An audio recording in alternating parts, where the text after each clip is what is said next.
forget. Some things mustn't be forgotten. The shadow hunting me.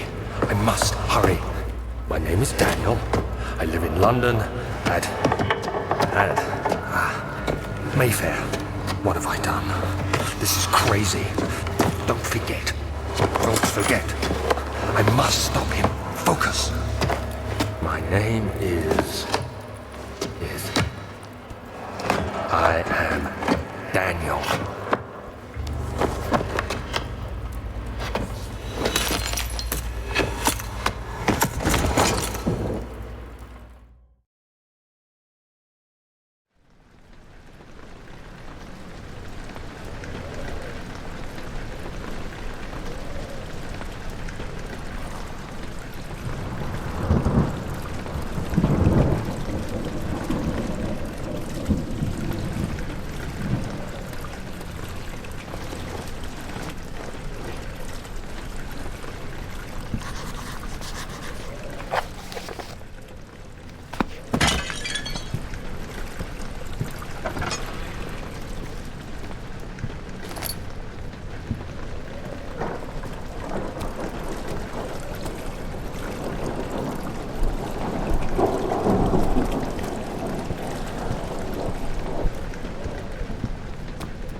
19th of August, 1839. I wish I could ask how much you remember. I don't know if there will be anything left after I consume this drink. Don't be afraid, Daniel. I can't tell you why, but know this. I choose to forget. Try to find comfort and strength in that fact. There is a purpose. You are my final effort to put things right. God willing, the name Alexander of Brandenburg still invokes bitter anger in you. If not, this will sound horrible. Go to the inner sanctum, find Alexander, and kill him. His body is old and weak, and yours, young and strong. He will be no match for you. One last thing. A shadow is following you. It's a living nightmare, breaking down reality. I have tried everything, and there is no way to fight back. You need to escape it as long as you can. Redeem us both, Daniel. Descend into the darkness where Alexander waits and murder him. Your former self, Daniel.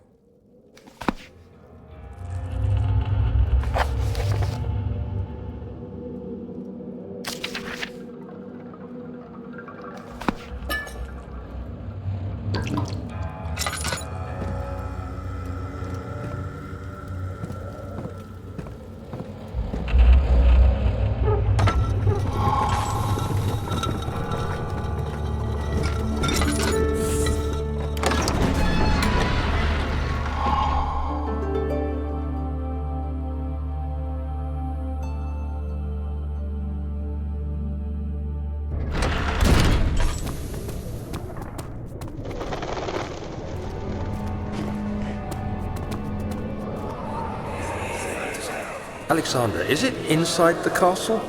In a manner of speaking. Come, bring the lamp. You've been to the refinery, have you not? I don't believe I have. Is it connected to the... what did you call it? The inner sanctum. My most precious chamber, Daniel. And it lies well beyond the refinery. In fact, it lies beneath the very stone of Brennenburg.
There should be more coop racks.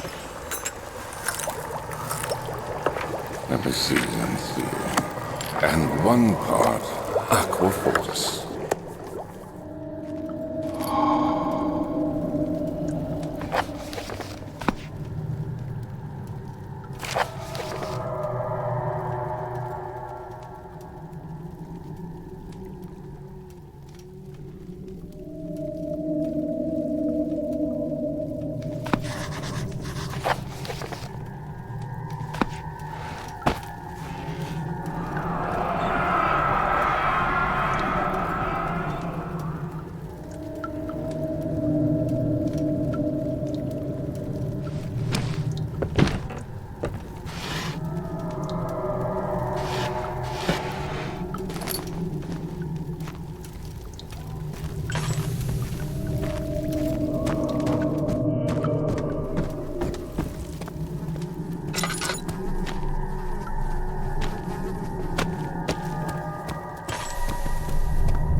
May 1839.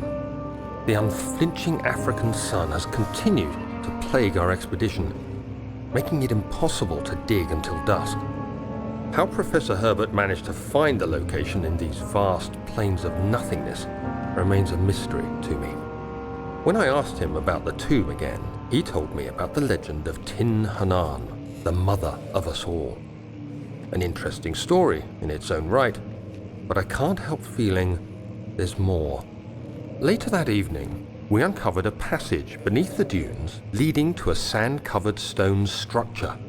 The professor was confident it was the tomb we sought and ordered the others to clear the way late into the dark, cold night. Tomorrow, I shall lead the men into the ancient structure, hoping to reach the burial chamber. No matter what the professor is keeping from me, the dig should yield something interesting to take back to London and the British Museum.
May 17th, 1839.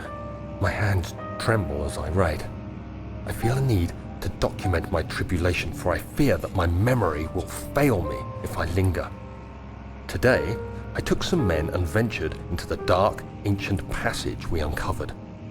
Our torches burned faintly in the murky air as we slowly made our way underground. The men were superstitious and fearful. They argued loudly, and I felt their strange language getting to me. I mustered my strength and yelled at them to continue down the slopes and broken steps. The crudely carved passage confused me. It looked much older than the 4th century structure we had expected. The twisting path emerged into a great antechamber. The walls were lined with statues unlike any I'd ever seen. Despite their unearthly quality, I felt a strange familiarity toward them, which haunts me still. At the far end of the chamber, a great slab of stone sealed off whatever lay ahead. I gave the order to raise it, and as I pushed through the narrow space, the heavy stone suddenly dropped, sealing me inside. I was trapped.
The castle is old and hasn't been tended to for centuries.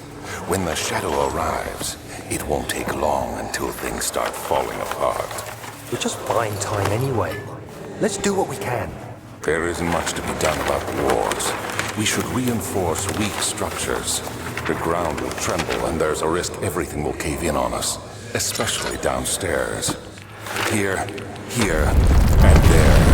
Let's get the servants working on it.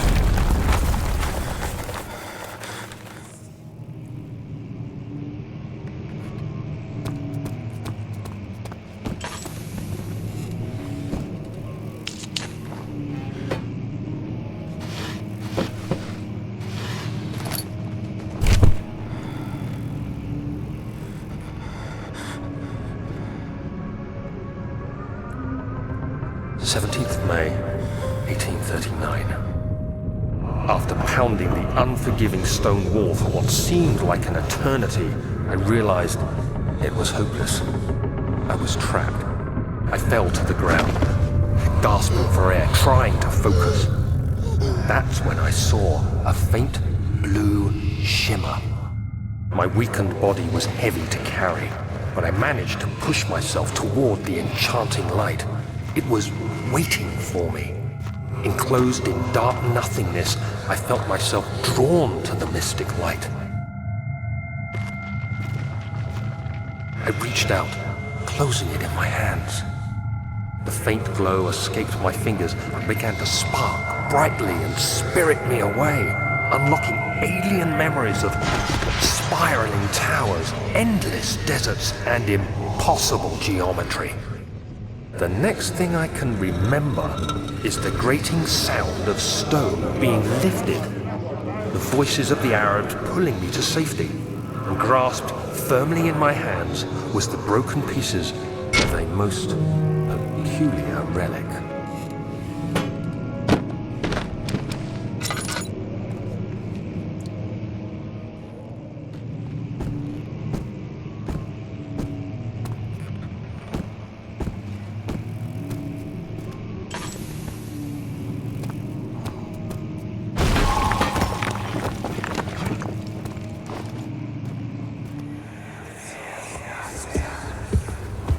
You have to be swift when you activate the first one.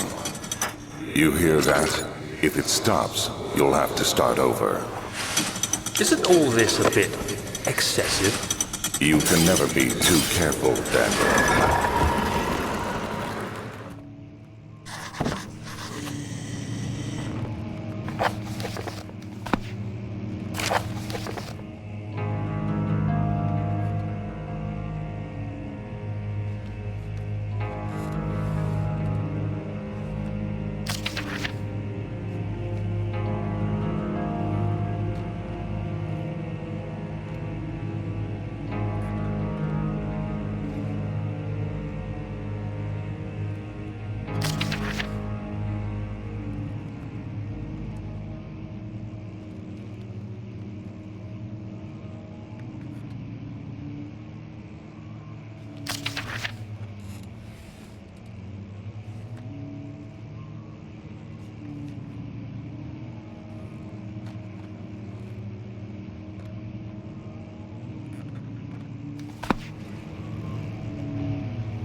Baron go? Who cares? He left us enough wine to last us a lifetime. Or at least until tomorrow.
chest is going to burst.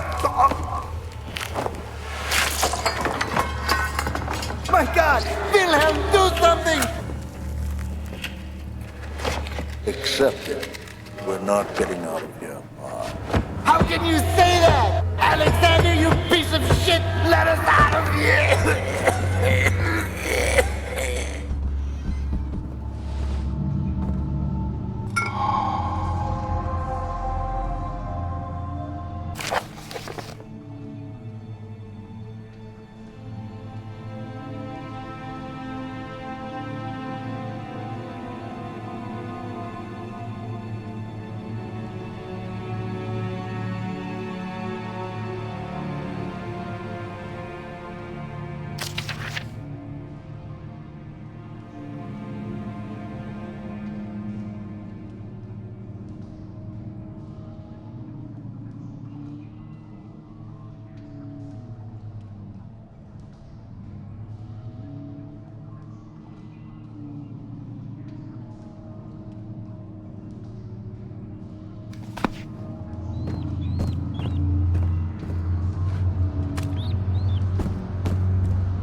It sure is dark in here.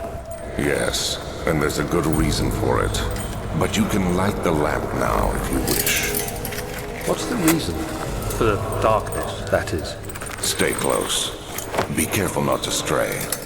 What's the reason? Why is it so dark? Pay attention, Daniel. It's important that you keep going straight.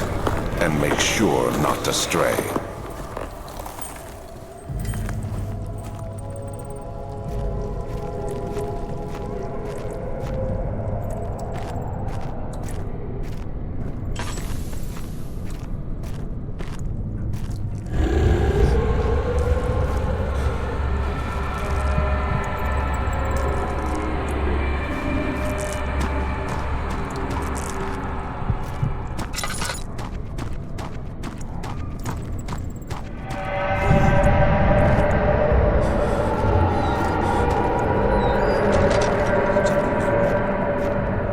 Oh, so wrong.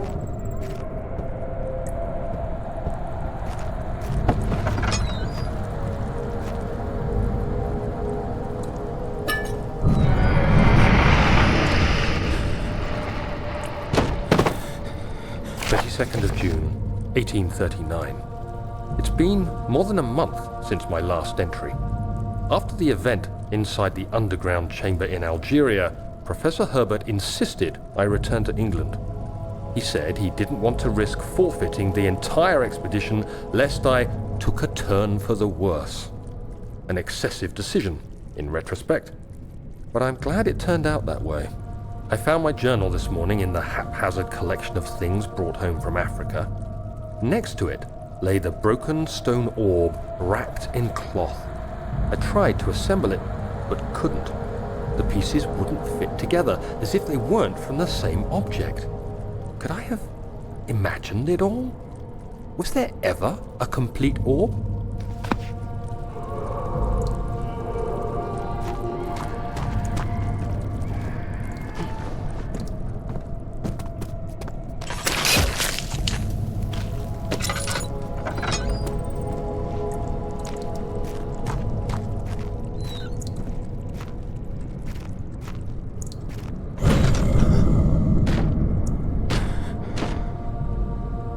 Of June, 1839.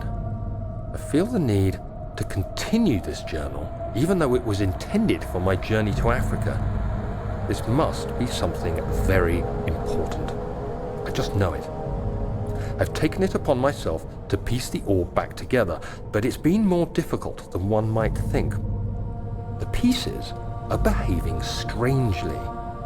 They seem to change color, shape, and texture, but ever so slightly. Yesterday, I took careful measurements and notated any significant markings. Today, I confirmed my suspicions. They were changing. I was terrified and rushed off to see the finest geologist in London, Sir William Smith. I approached the subject with care and we discussed how rocks change form. He told me about the nature of glass, how it eventually collapses on itself, like ice slowly melting over the course of centuries. Smith eased my mind a bit, but I can't escape the feeling that these shards have otherworldly properties.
ascending room. Will it take us to the inner sanctum? It will definitely take care of the vertical part of our journey. So, you have ridden an elevator before? Yes, the Colosseum at Regent's Park has one. It takes you to the gallery where you can view the panorama. Good. This ride might be a little longer, and in the other direction.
journal is gone.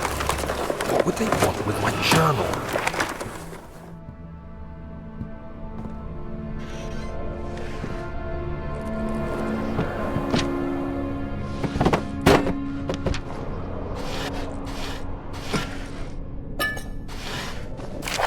July 1839.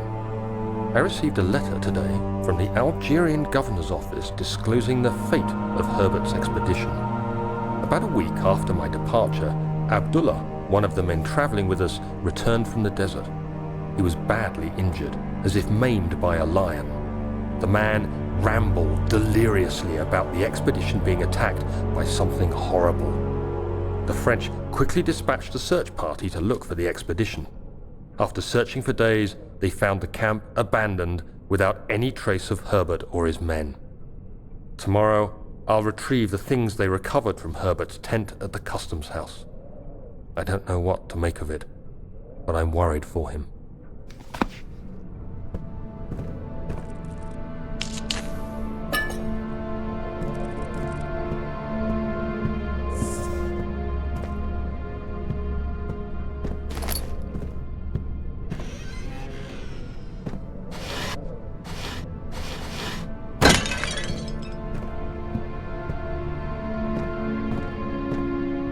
July 1839. Today I picked up Herbert's things at the customs house. I dug through the trove of documents he had carried and found a log detailing the expedition. The nature of this text ranged from quick notes to colourful accounts of transpired events. I skimmed the pages, trying to figure out what might have happened.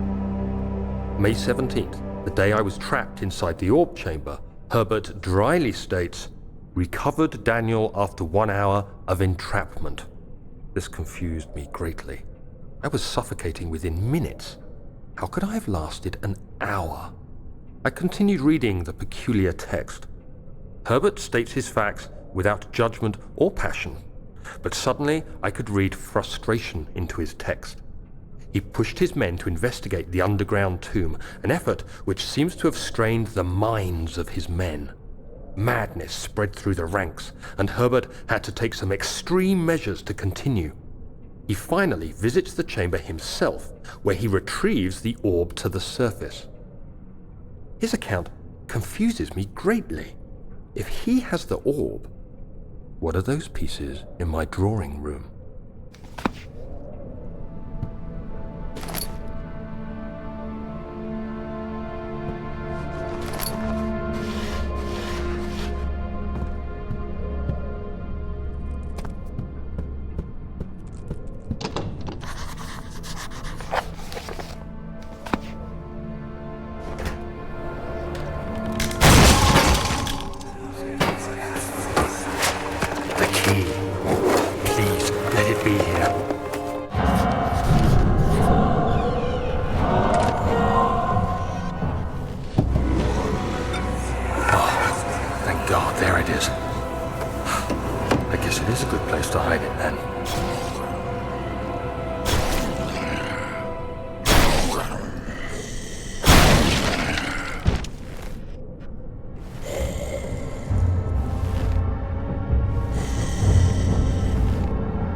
July 1839.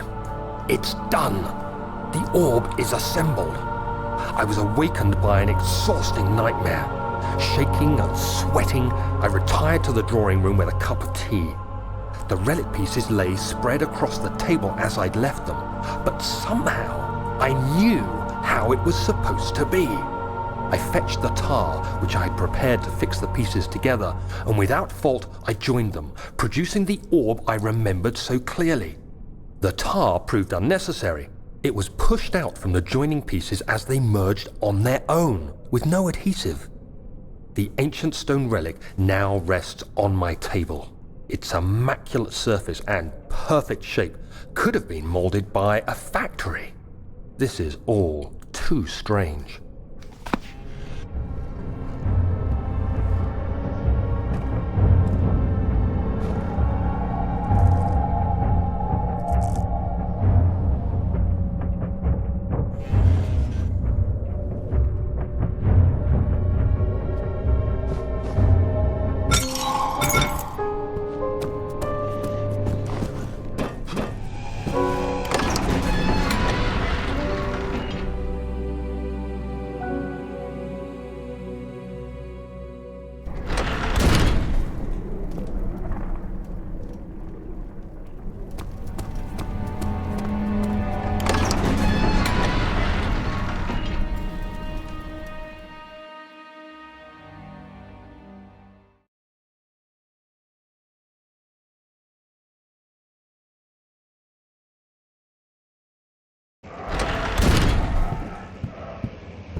Let's see what you have to offer.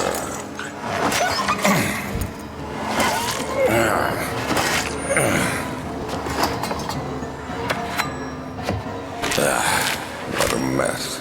I should have sharpened the saw, but I can sense it. It's definitely there.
July, 1839. Today, I went to the university looking for answers.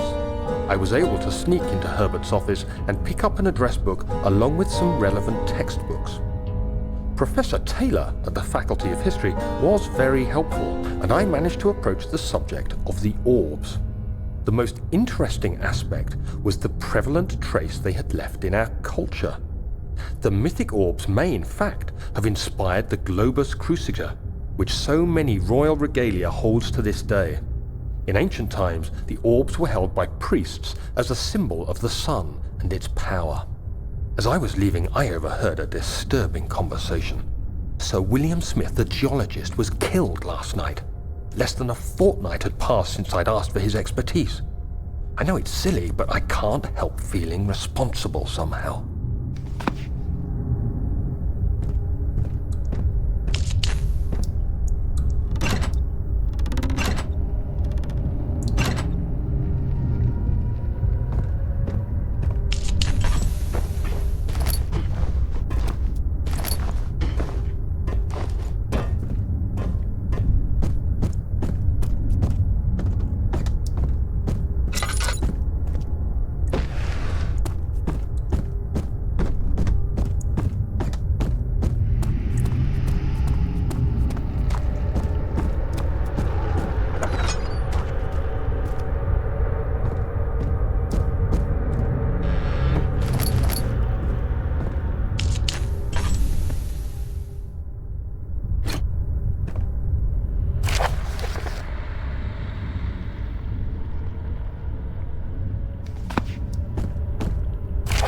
July 1839. I've read every book I can find on the subject.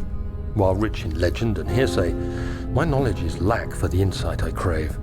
I've sent letters to many in Herbert's address book and received answers of varying importance. Today, I got one which differed greatly from the others. From a baron in Prussia. He said nothing about the quaint stories of priests in underground temples. He didn't even mention them. He simply wrote, "I know. I can protect you. Come to Brennenburg Castle. Signed, Alexander." What am I to make of this? Protect me from what? Is someone after me? I looked up Brennenburg and traced it to the Prussian woods near the Baltic Sea. While being the least informative letter I've received, it causes me greatest distress and interest. As I write, my thoughts are drawn to my nightmares in which a most disturbing sound calls to me. A sound defying description. A voice from the void. The last few weeks have been awful, with so many sleepless nights dreading a repeat of those horrid dreams.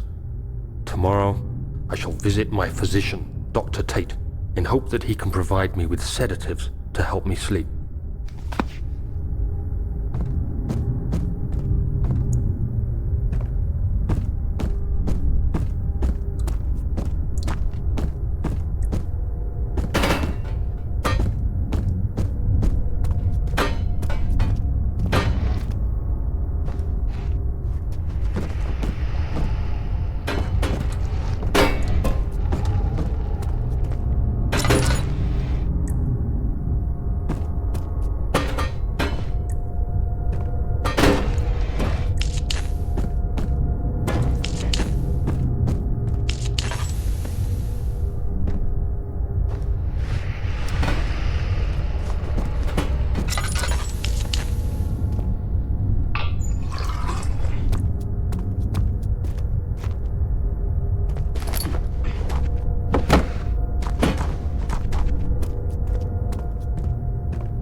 July 1839. How has this escaped me? They're all dead. Limbs scattered, heads split down the middle, their skin flayed as if boiled. I feel like I'm falling into myself. What's happening? Sir William Smith, Professor Taylor, now Dr. Tate. Is it following me? How can it not be? It's the damn thing I brought from Africa. Something is after me. I have no choice but to trust the Baron. He better know what he claims. If he is wrong, I suspect he'll regret it as well.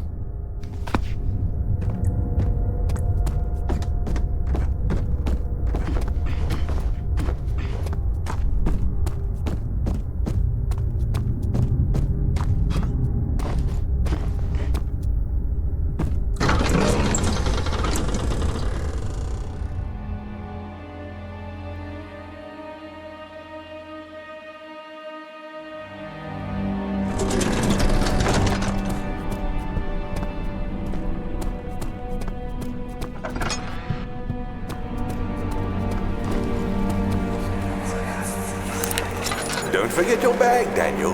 I won't, Herbert. There is no shame in using a parasol in the desert. As it happens, it's imperative to your survival. But it looks ridiculous. The shade will hurt much less than dying, I assure you.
just want to go home. No! Get away from me! Leave me alone!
Come, this way. What was that? Forgive me, I should have warned you.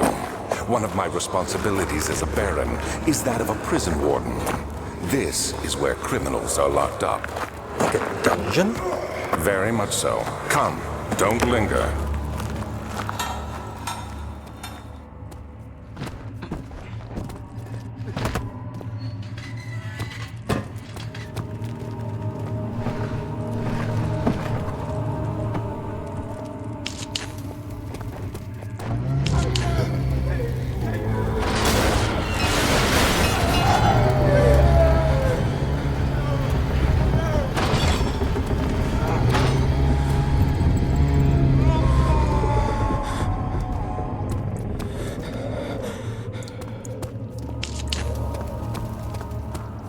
There's nothing left. Everything is gone.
is she? Where did she go? No. I won't tell. I'll never tell you. You're just making things worse. Look, this is no place for a young girl all by herself. She could be hurt or worse. There's no telling what horrors await down there.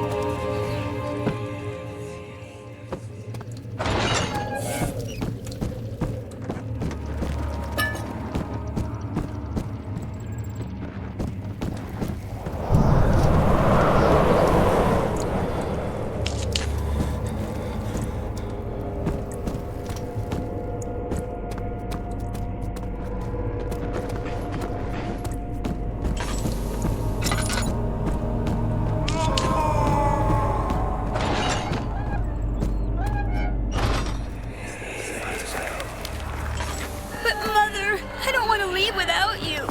Hurry, child. You must go. Find Gabriel, the Outrider, and tell him to alert the King's men.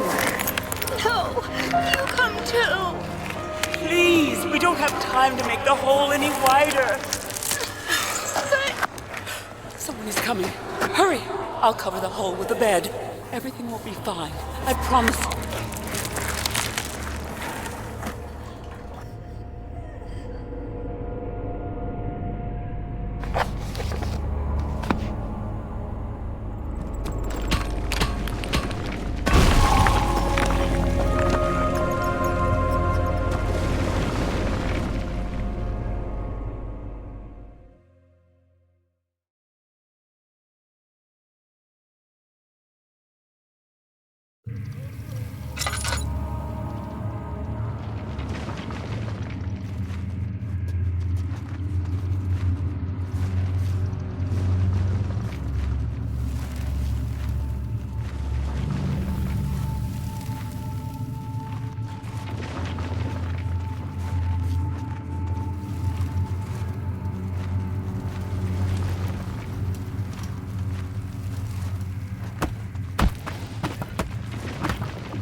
Second of August, 1839. I have arrived at the village of Altstadt. It's a haven in the midst of a vast forest and the last stop before my final destination, Castle Brennenburg. It's late in the evening, and the Outrider, who has been with the coach since Bremen, advised me to wait until morning before I venture further. I've arranged for a bed at Der Müller, the village's only inn, and am now waiting for the sun to rise. I try to sleep, but as I close my eyes, I see the men who fell victim in London. My fear and shame forces me to witness the same scenes over and over. They are dead because of me. Is he safe? Well, it's for his own good.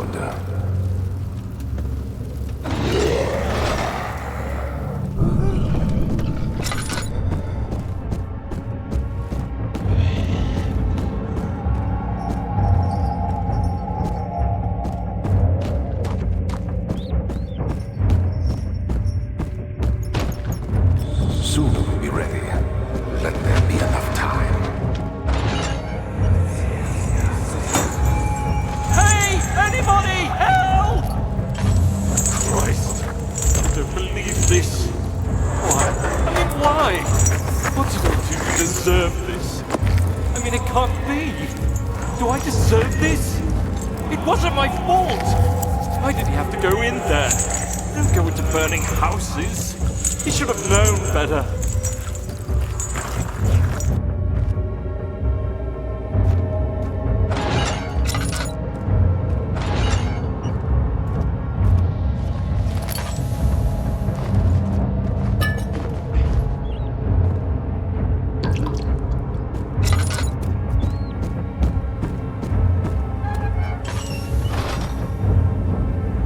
Of August, 1839. I feel like I have fled the world and all its worries. Brennenburg is a majestic creation perched upon a forest-clad hill with towers reaching well above even the highest pine trees. Following the winding road leading to the gates gives the impression of discovering something forgotten, as if journeying with Marco Polo to the hidden Xanadu. Alexander, the Baron, is a peculiar but gracious man. He seems well versed in worldly matters and is not at all as eccentric as I assumed. My room is exquisite, and I'm confident that no hotel for miles could even hope to match it. As the sun sets on Brennenburg, its fairy tale varnish turns to an eerie gloom. Alexander's strange servants are never far away. They are a quiet lot, and their behavior could only be described as skulking. Alexander seems pleased by my presence. As he puts it, it seems like I got here just in time.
She deserved it, that little bitch.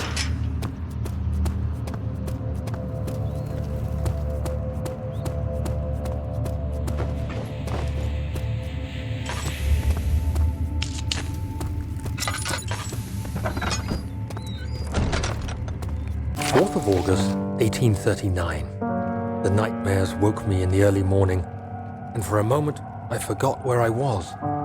Shortly after, there was a knock on my door. Alexander had heard my screams and asked me to join him in the parlor. As we drank our tea, Alexander began to tell me what he knew. It seems like the orb I found casts a long and dark shadow. It's not only a powerful item, but a dangerous one. Simply by touching it, you invoke the powers within, and if you are too weak to control it, it will devour you. The shadow is a sluggish thing, lagging behind the wielder, killing anyone or anything in its path to reclaim the orb. I said I didn't care about its powers, and that I should throw it away. Alexander advised against this, as I'd still be a part of the path to the orb, and eventually suffer death. Having the orb, I would at least have the chance to fight back when the time came. I asked Alexander what he meant when he said he could protect me, and he answered that things can be done, but at a price.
Hey, you!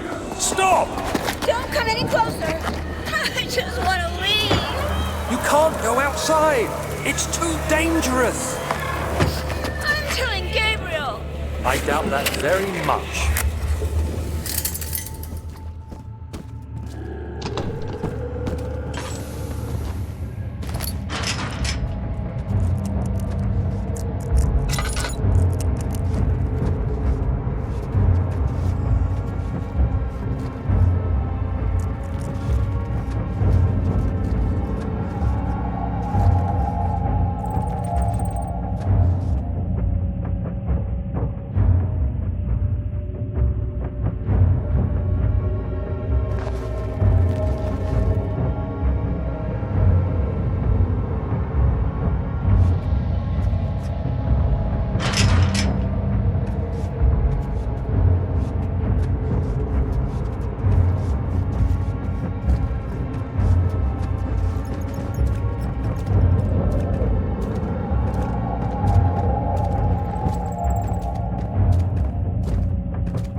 So you used the drain sewers as a means of transport?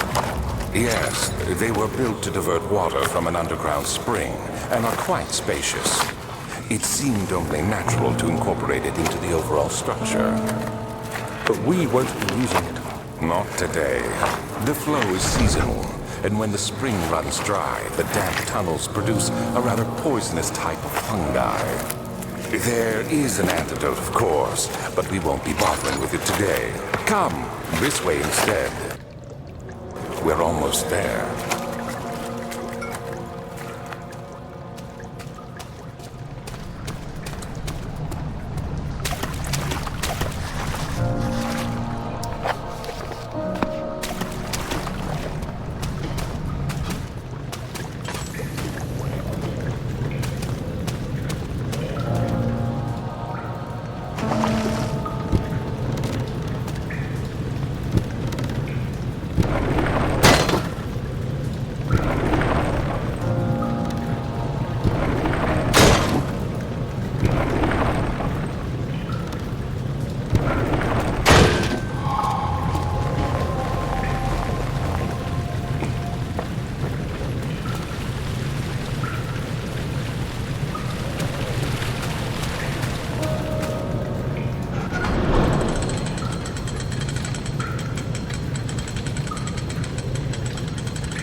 Did we find this place? An old friend back in Algiers gave me a map.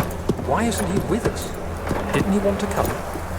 He wanted to, Daniel, but things don't always turn out the way we planned.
Is that you? What are you doing?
You're conserving water from the spring.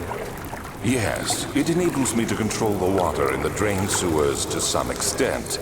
Also, it can be used for all sorts of purposes. Like for drinking. Well, that too. But mostly to run different machines. Ah, like water mills. Exactly.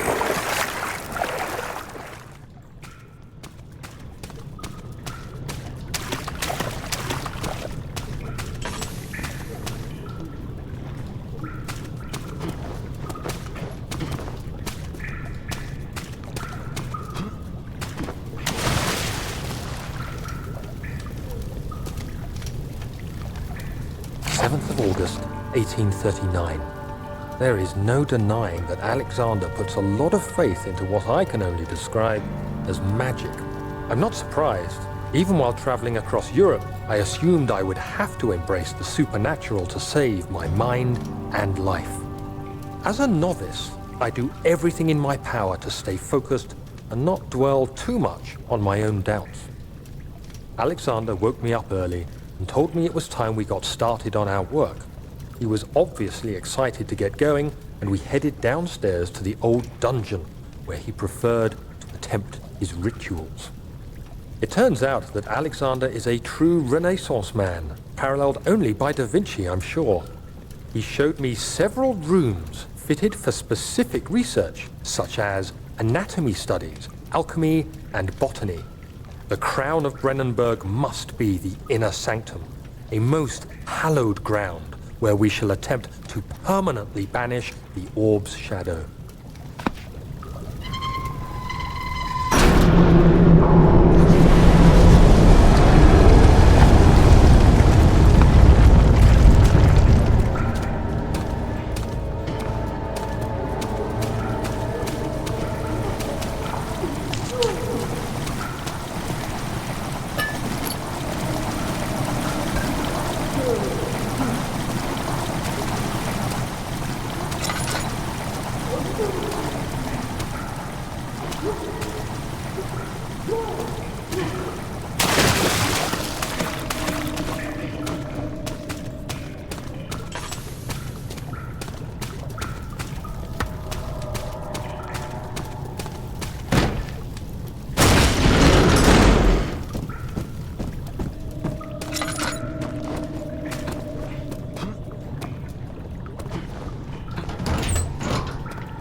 August 1839.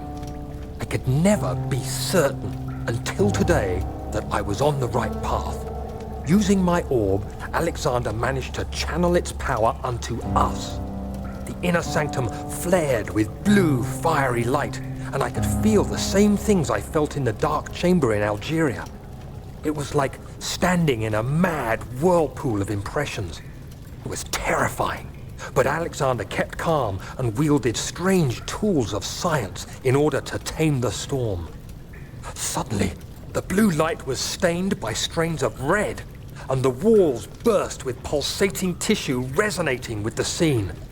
Alexander quickly covered the orb in some cloth, and the unspeakable thing vanished. Apparently, The orb's shadow is closer than Alexander thought. He said I should prepare for a warding ritual tomorrow. I'm not sure what he expects, but I have a bad feeling about this.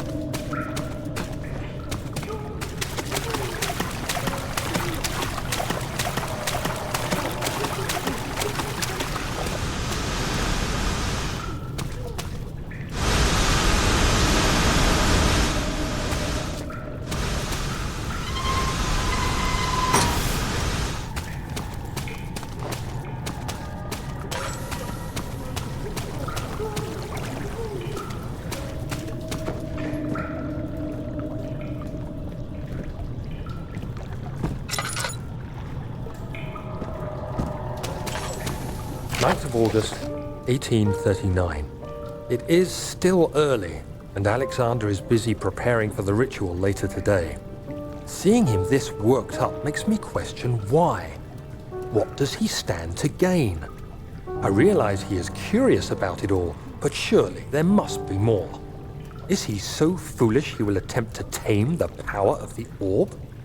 I must admit that yesterday, when Alexander flooded the inner sanctum with blue light, I realized we had but graced the orb's true potential. This might turn out to be more than escaping a creeping shadow. It might be the beginning of something truly extraordinary.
Do you see, Daniel?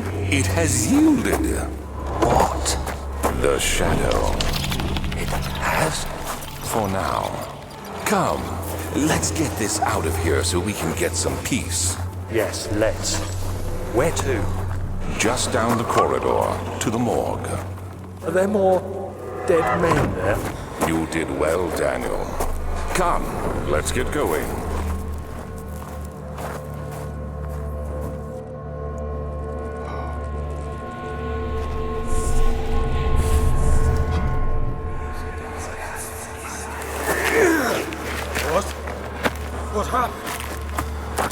Why are all dead?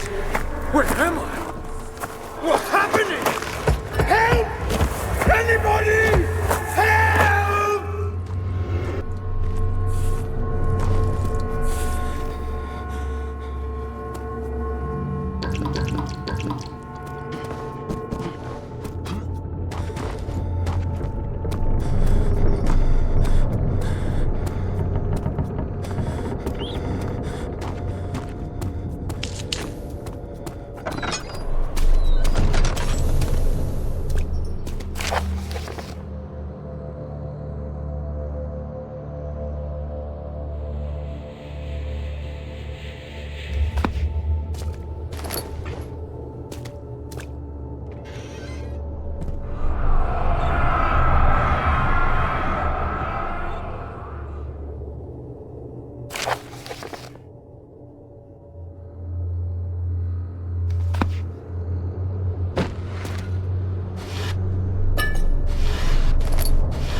I hear you breathing, Daniel.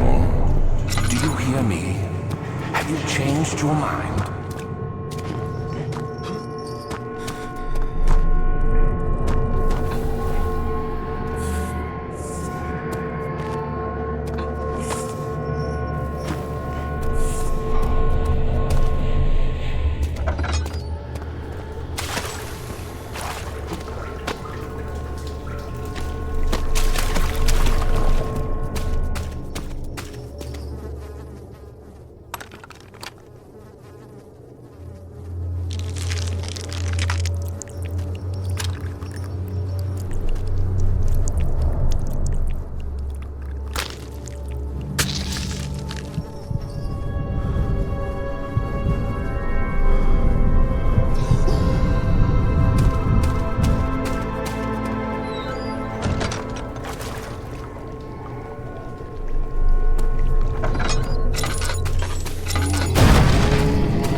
29th of August, 1839.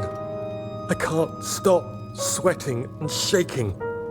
The warding ritual was not something of a sane mind. I did not even realize the dungeon was still in use. Alexander had his servants bring one of the prisoners, a murderer, he told me.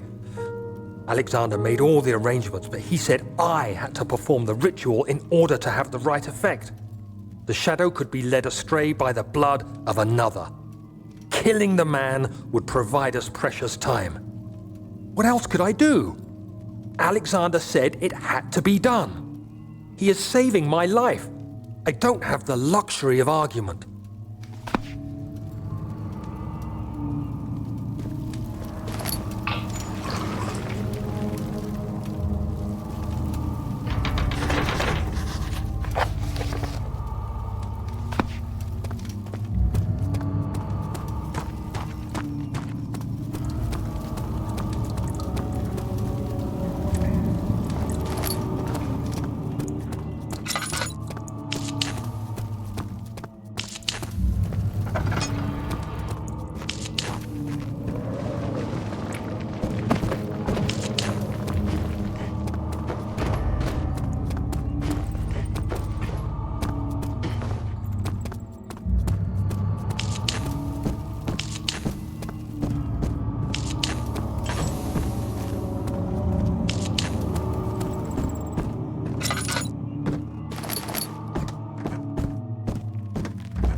Agrippa, I need you to stay awake.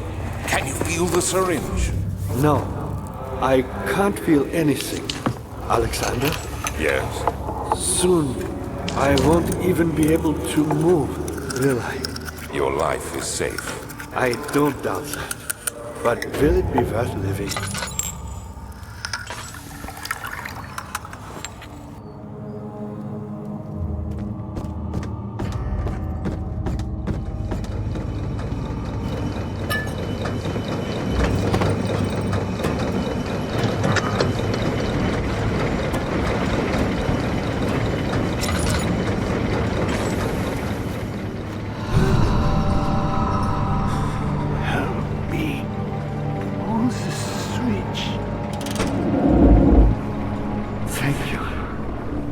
My gratitude.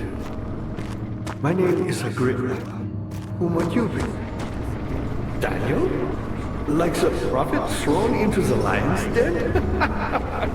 Tell me, are you among the lions, Daniel? You want to stop Alexander? Oh my, so Babylon shall fall, you say? You worry too much. Alexander is toothless without an arm. He has one. That's not very promising at all. The sanctum is basically impenetrable, but guess my own.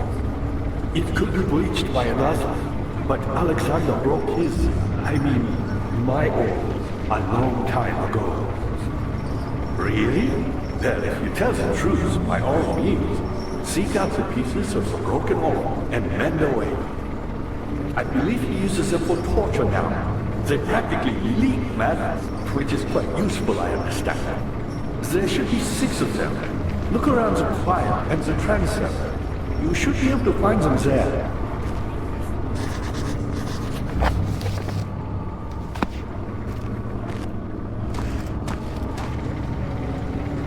Daddy, I hate to bother you further, but if you're really going after Alexander, would you consider taking me with you? I know it sounds ridiculous. I mean, look at me. But if you find anything concerning a man named Johann Rein, would you please bring it to me? I believe he was working on a way to help me. A recipe for some sort of potion, a tonic to free me from this husk of mine.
know this.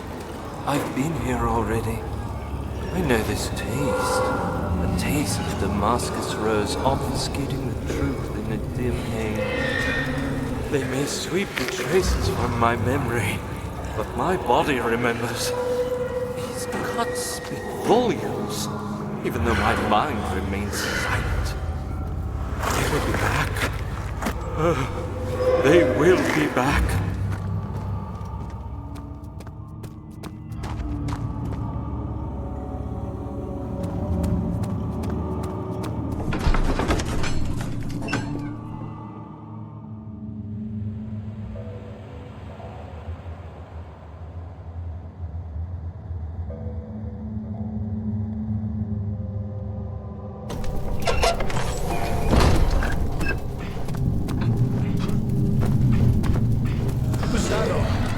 It's close now.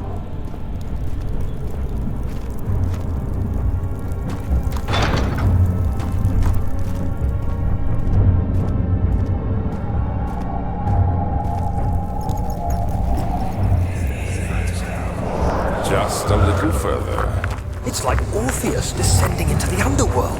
Are you hiding something? What do you mean?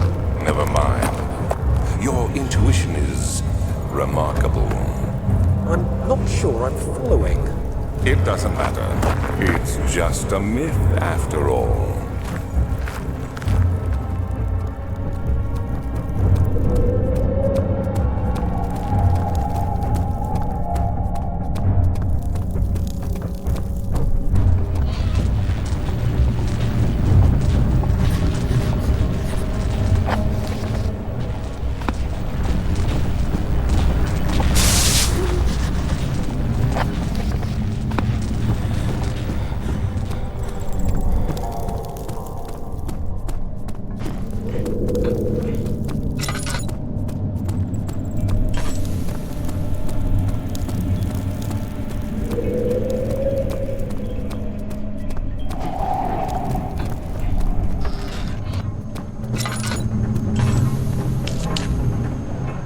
August 1839.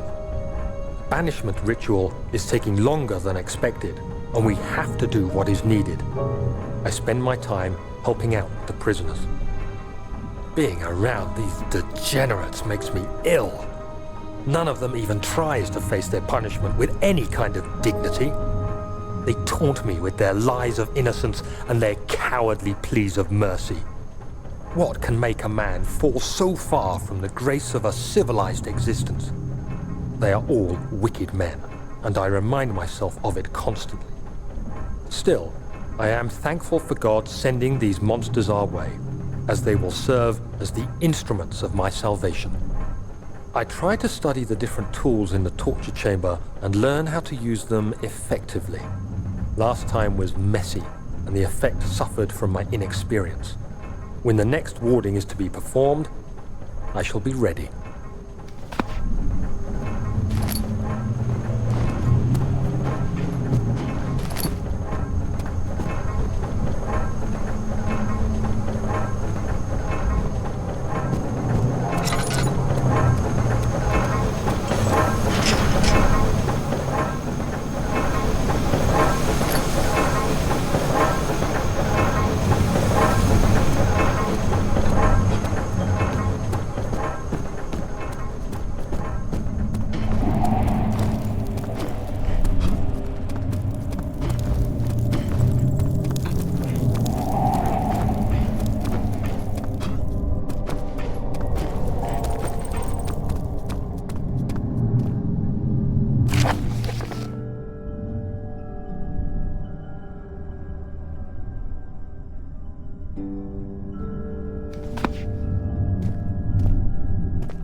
This is how you repay me? How dare you?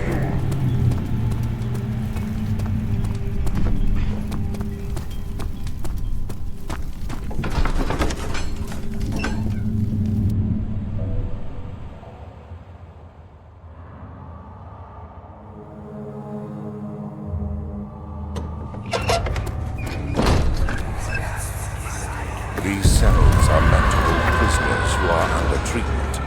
The people you send for will end up here. Remember that the confinement itself works as a preamble to the torture, and you should pace yourself. Don't take anyone before they are ready. Understood. Sounds from the torture chambers are shuttled in through those pipes in the ceiling. Manage your victims well, and let one prisoner's pain instill terror in his cellmate.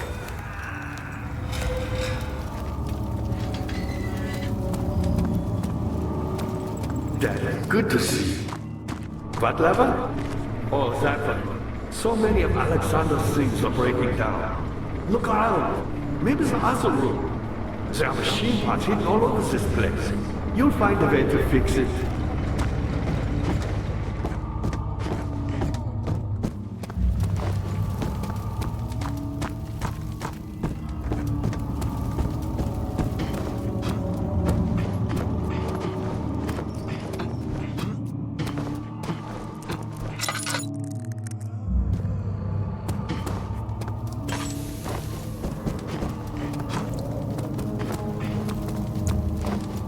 What happened to her?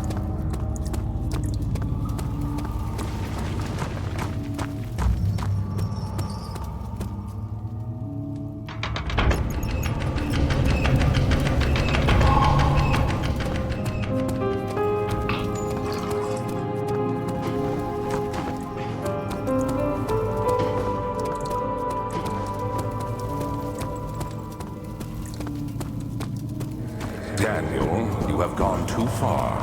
I have to stop you. I can't let you proceed any further. I'm sorry, my friend.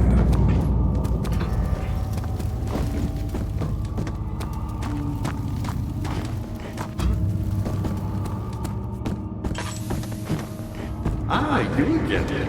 You got the doors open? Good going. I knew you could do it.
How much more, Baron?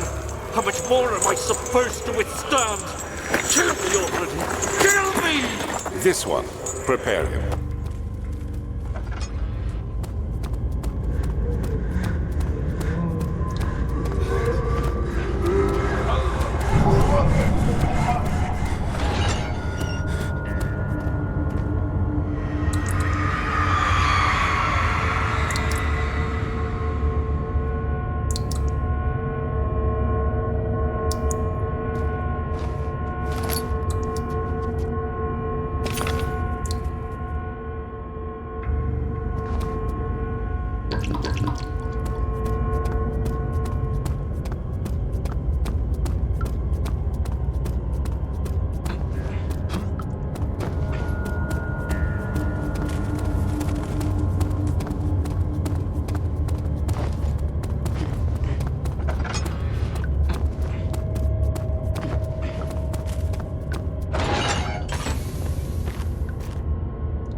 cradle is ready. Good. You're a man! How can you partake in this? Is he all right? He is one of the wicked. Don't pay his lies any attention. I'm not a bad man! It was an accident! He set a man on fire. It wasn't my fault! Why won't anyone listen? That's horrible. Of course. We are dealing with monsters here.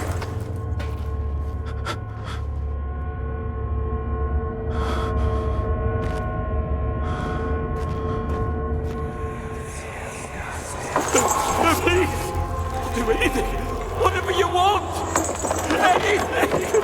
I'll do anything! I'm innocent!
Dad, good to see you. You seem to have found all the ore pieces used in the transfer. Go to the choir and find the rest.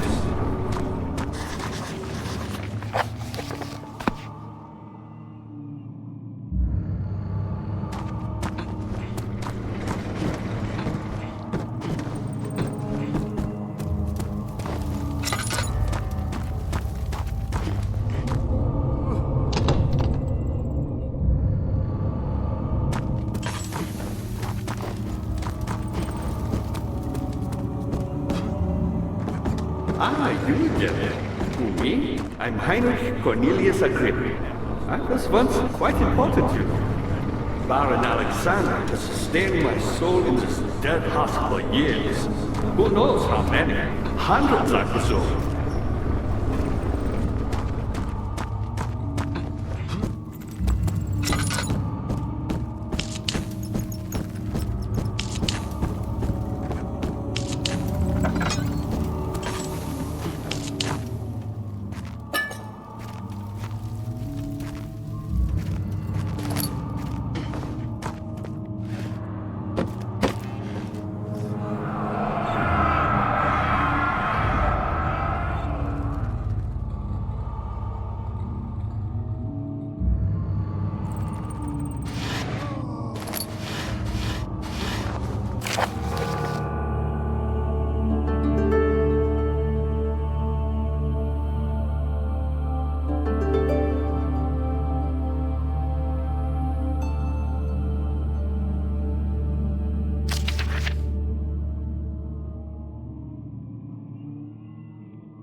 15th of August, 1839.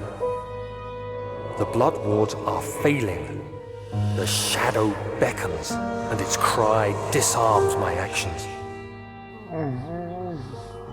Hurry. No time to spare. You have to kill another. Alexander produces a knife. He wants me to cut the flesh. Do it. Save yourself. He is a murderer, Daniel. He is evil. A cold-blooded killer. Hurry. Alexander, you must let me be. I have to concentrate.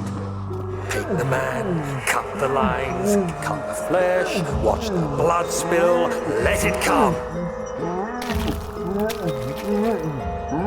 Please, I didn't do anything. Take the man, cut the lines, paint the man, cut the lines. Please, the man cries. Now you see. I did well. One life for another. You hear me, guardian of the orb? I did all this for you. Now, once more, withdraw your shadow from my domain.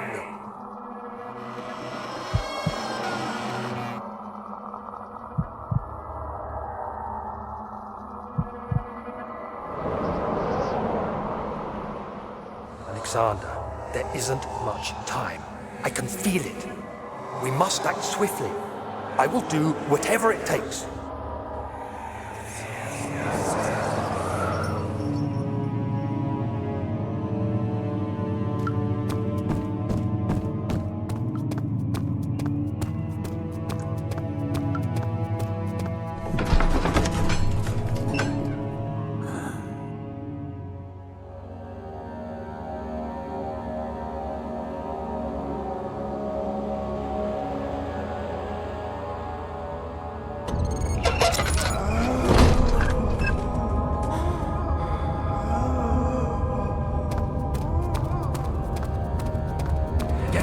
What are my intentions, Daniel? Salvation. It used to be yours, but now you only seek misplaced revenge. How do you justify your violence? Is it for the greater good? Are you doing the world a service? It is you who caused all this pain and death. If you had accepted your fate and submitted to the orb when you first discovered it, none of this would have happened.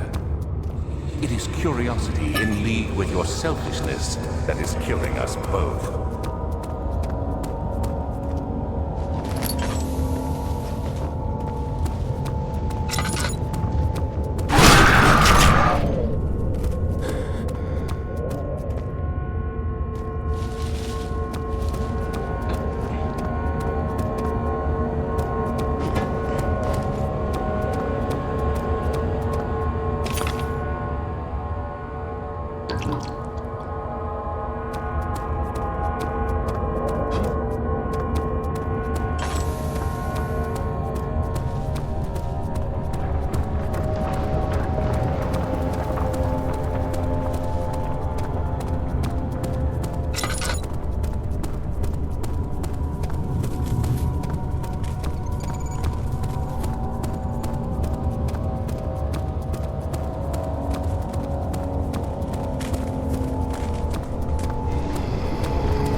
The wheel is good for keeping your victim still during the procedure. They can be bound around the circumference or simply stretched across, tying limbs to the spokes and rim. All tools are by this point useful, and you may administer the torture in any way you like. But the forte of the wheel is the gaps. When you have decided that the victim shall die, you can smash their limbs with a hammer, making them fold in between the frame. But they'll die. Too quickly, I mean. No, don't worry. The human body is much more resilient. They can survive for days until they finally succumb.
There might still be a chance. Listen carefully. Alexander is working on opening a gate, a door to another realm. It's where he wants to go. If you could put your anger aside, let him open the portal before you take your revenge. Let me pass the gate, Daniel. Please, find the ingredients and prepare the tonic via the scribes.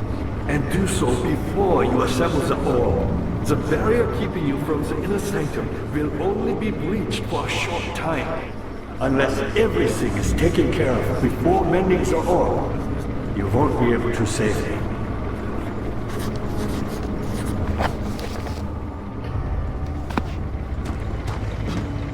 I see you have all the orb pieces you need.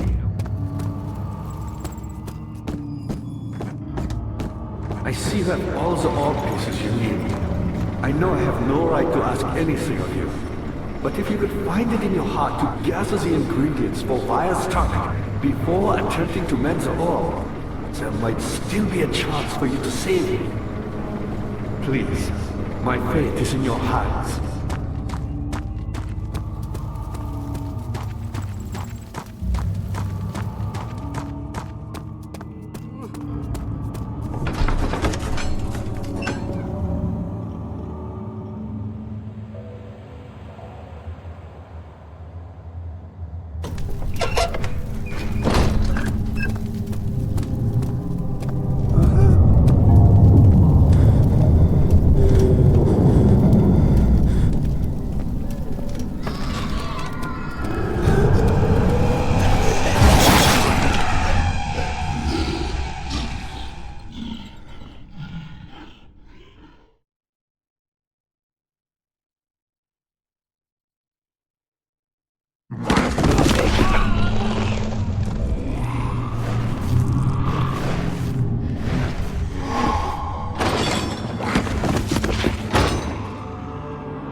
I'm not sure what to do with you.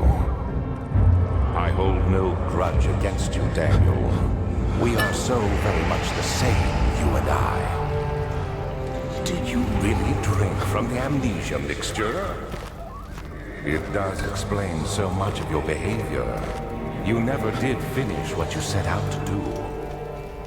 You talked about redemption, how you would face the orb's shadow and save our work, and me.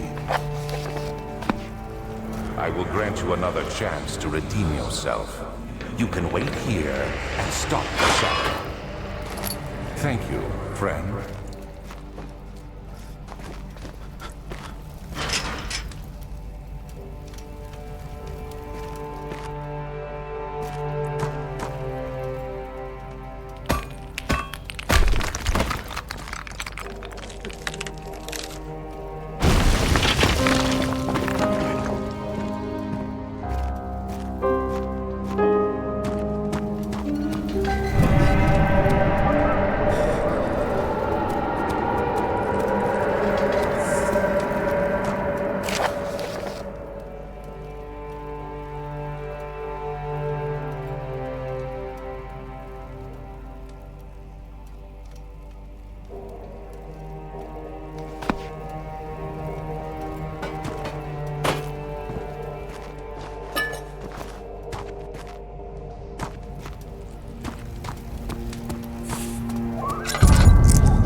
18th of August, 1839.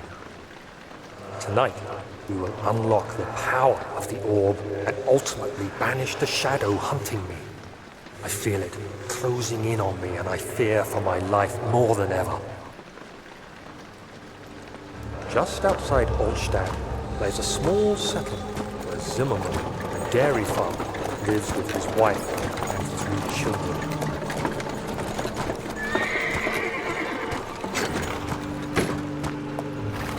We took the coach, went there. Our visit was unexpected, and Alexander was able to strike Zimmerman down without alerting the others. As he went to take care of the farmhands, I began to look for the children.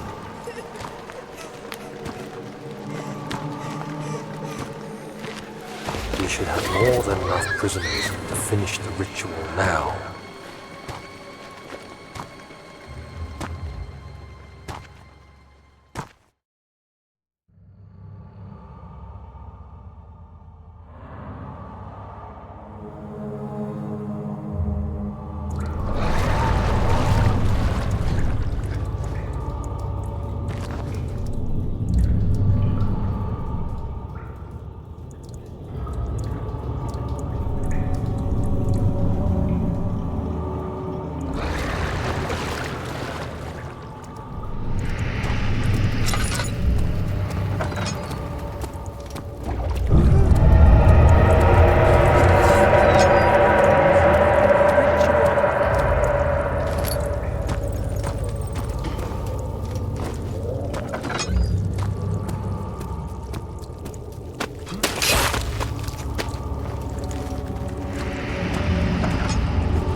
thought I'd lost you.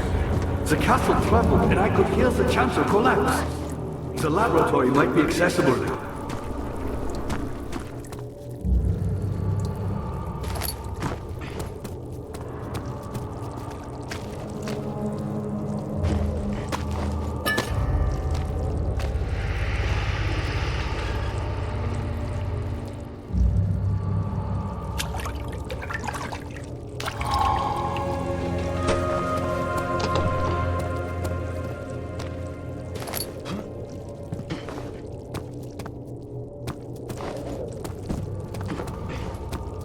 What are you doing? Time is running short.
attention.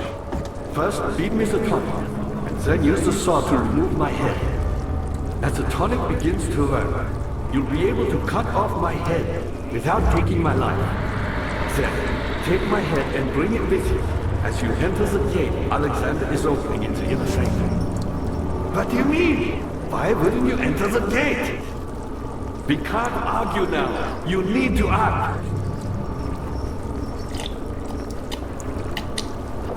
Quickly, off with the head. And then, whatever happens, get me through that gate.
Of August, 1839.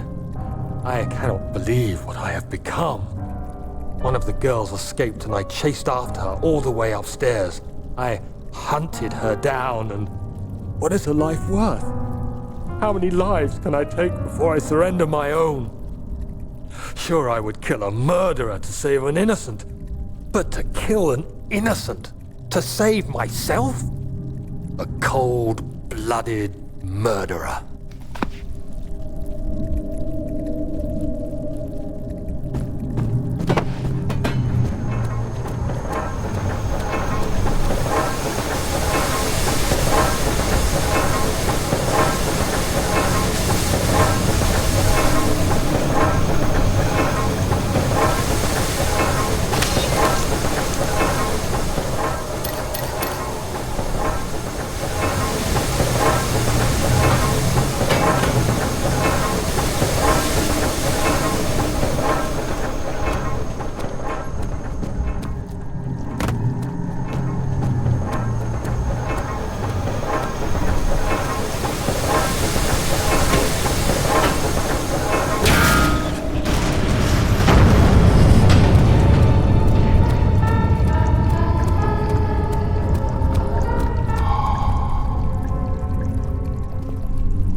August 1839. It's not fair.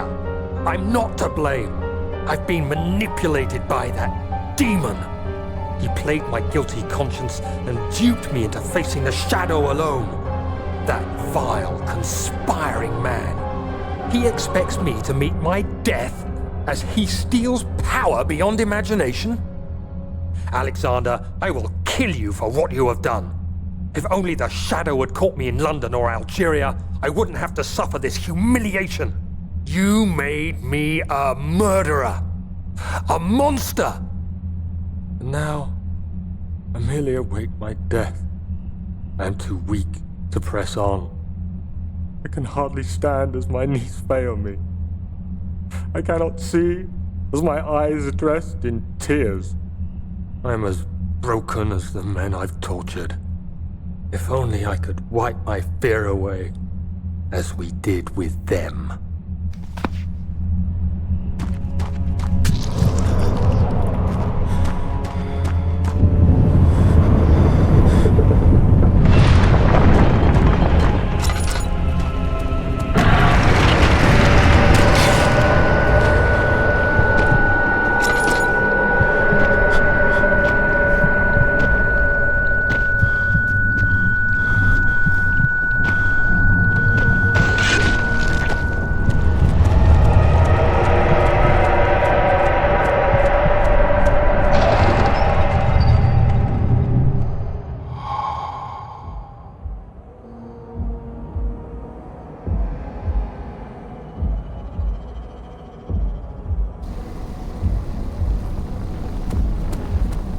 I was wondering if you were going to show up. I see Agrippa convinced you to run some errands. Tell me, is everything nice and clear now? Am I the villain? Good and evil. Such comforting concepts, but hardly applicable. Are you so blind that you see no good in me or evil in Agrippa?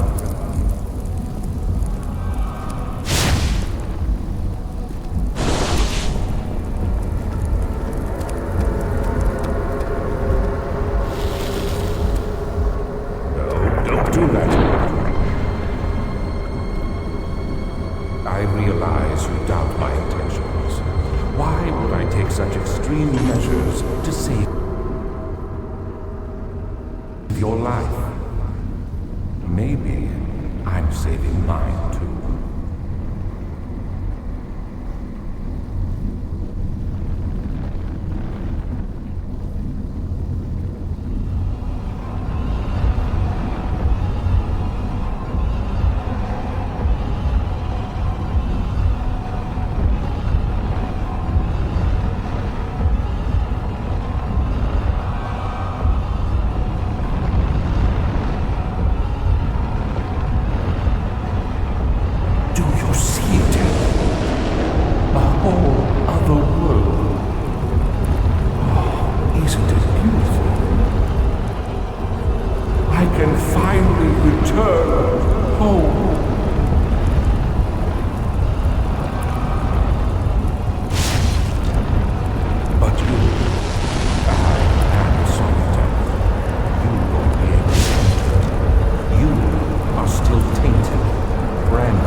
There he is. Do you see him, Vaya? He deserves so much more. Please, help him. I know you can.